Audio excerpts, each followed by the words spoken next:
Have known accused Long Island serial killer Rex Heuermann better than most people.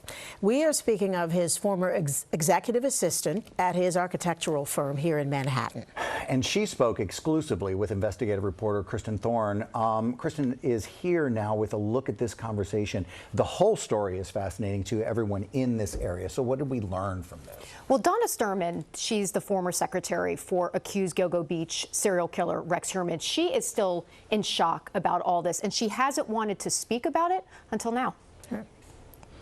The whole thing is shocking. I used to buy him that pizza. The irony is not lost on Donna Sturman that it was DNA on a thrown-out piece of pizza crust that prosecutors used to tie her former boss, Rex Heuermann, to the Gilgo Beach murders. It always kind of bothered me he didn't eat the crust.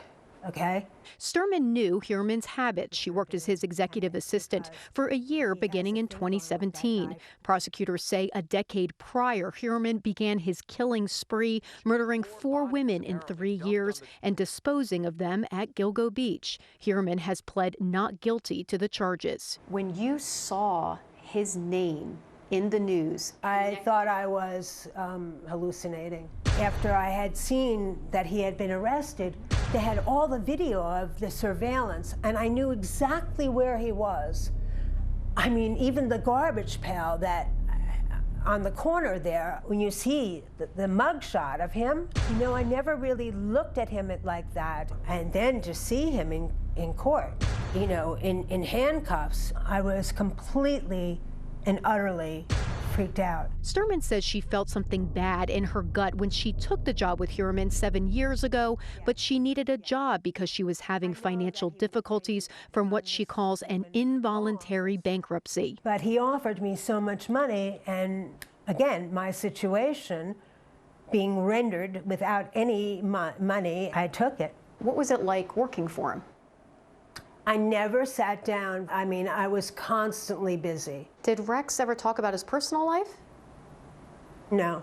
I mean, it was always about the projects we were working on and what had to be done the next day. And there was so much work. He cheated me out of my salary. In 2021, the New York State Department of Labor found Heuermann owed Sturman $20,000 in unpaid wages. And I told them that he was holding money for me. In September, the DOL issued a judgment against Heuermann for not paying Sturman those lost wages. He's obviously not in jail writing checks. He trusted me with everything, so therefore I trusted him. It's seriously traumatizing. How do you know who anyone is? Wow. What, I mean, That it's is just an excellent interview. So thank you. And about the lost wages, I contacted Heuermann's attorney to see if he's paid those wages yet, and he just declined to comment. He said he wasn't going to talk about that. But Sturman obviously has not been paid up to this point.